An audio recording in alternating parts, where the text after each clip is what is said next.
Hello అందరికీ, చాలా తక్కువ సామాన్తో చికెన్ కూర ఎలా చేయాలో చూపిస్తా చూడండి. టేస్ట్కి తగ్గట్టుగా అల్లం వెల్లిగడ్డ పేస్టు, సాల్ట్, కారము, గరం మసాలా, ఆయిల్ వేసి దాన్ని కలిపి ఒక 10 నిమిషాలు పక్కన పెట్టేయాలి.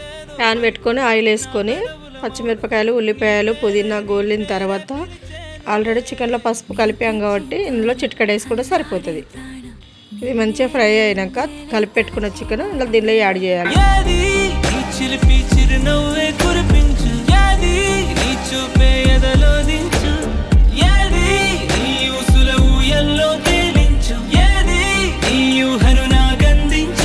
ఇది సండే రోజు చేశాను. ఈరోజు వాయిస్ ఇస్తుంటే ఈ వీడియో చూసి నాకే నోరు.